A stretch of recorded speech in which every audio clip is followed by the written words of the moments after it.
Right, in this episode we're going to make a sourdough bread with some wholemeal spelt in it for flavour. So first thing I'm going to do is I'm going to get my starter, which I feed daily. Move the lid. See all the nice bubbles in it. Bubble bubble. What I'm going to do is just take a little bit of it and drop it into 300 ml of cold water.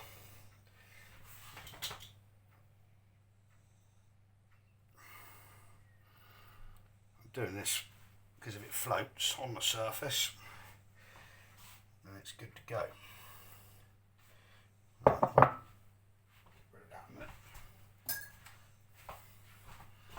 Let's pick you up quick. There he is, floating around on the top. Job's a good one. So, what I'm going to do now is pour out. I've got 300 ml of water in the jug, tap water. I'm going to put it on the scales, reset the scales because the weight of the water is irrelevant. Get my starter and pour 100 grams of starter into the water.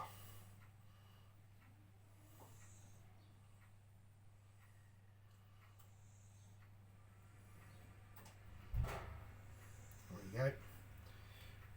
Right. I'll feed that again in a minute to top it up.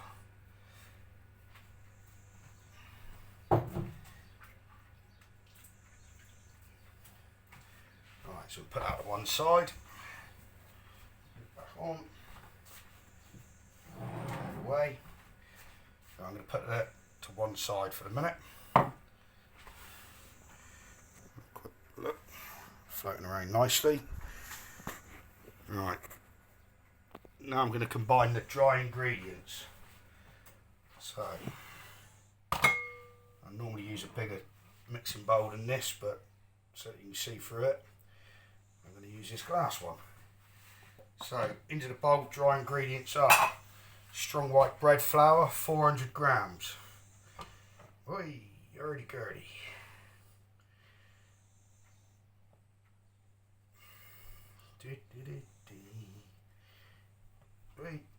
There we go, 412, it's near enough.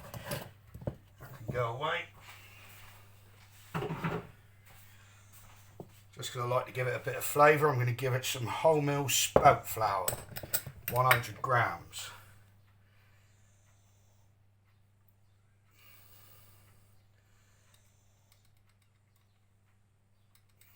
There we go.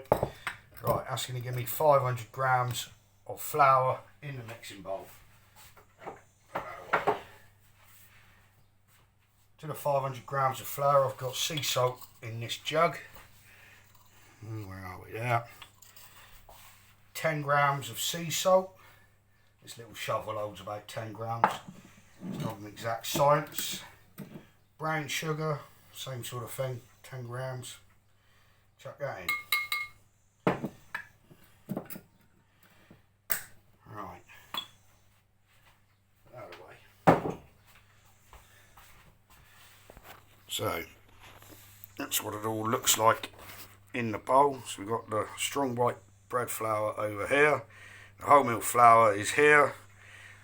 Brown sugar, sea salt. That, my chums, is the end of the requirement for scales. Get rid of that. Right, first up, I'm going to combine the dry mix using a Danish dough whisk. You can use the back end of a handle. If you've got a wooden spoon, do it that way round. Depends how gadget friendly you are. My midlife crisis has led me to have bakery stuff. Nice, cheap, cheerful. Give that a good mix. This is a lot easier to combine while it's dry. If you add the wet mix into it, it's going to take longer. Here we go. That's nicely mixed up. Here we go. I'm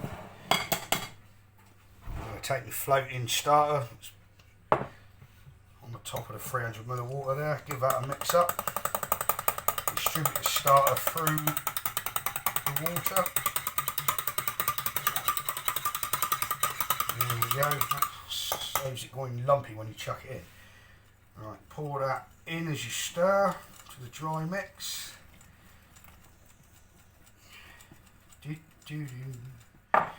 No radio.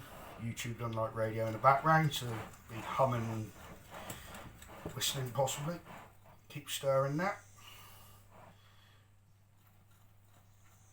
which will combine the dry and the wet mixtures together. Only goes so far with a dough whisk, and it starts to stick.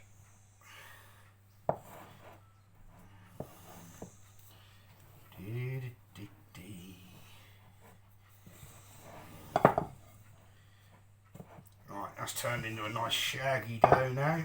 So I'm going to move on to silicone spatula. Scrape the dough whisk off.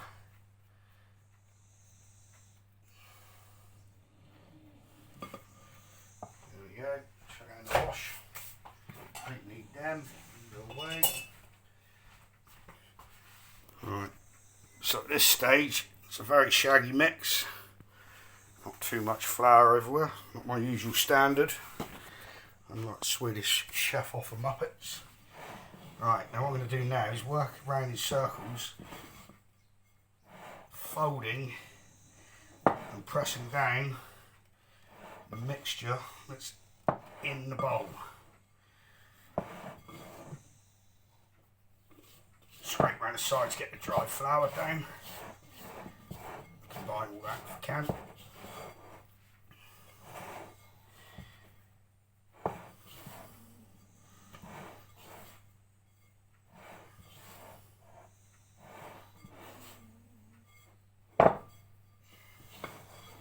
Just keep going in a clockwise fashion, or anti-clockwise if you're left-handed, I guess. Up, over and fold down.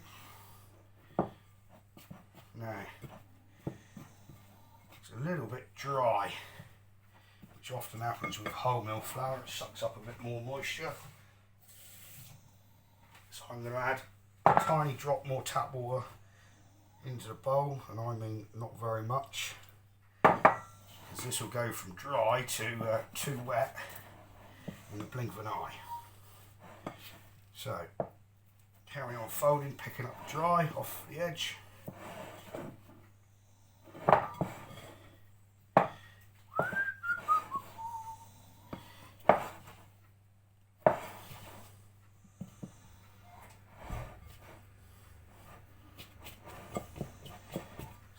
Too dry. More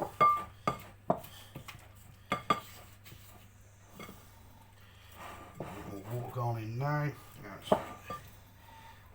Get in there.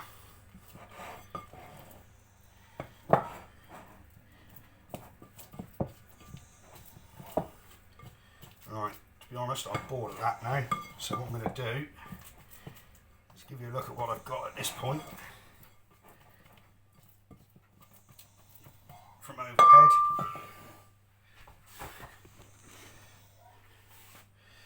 So there we go, ball of dough.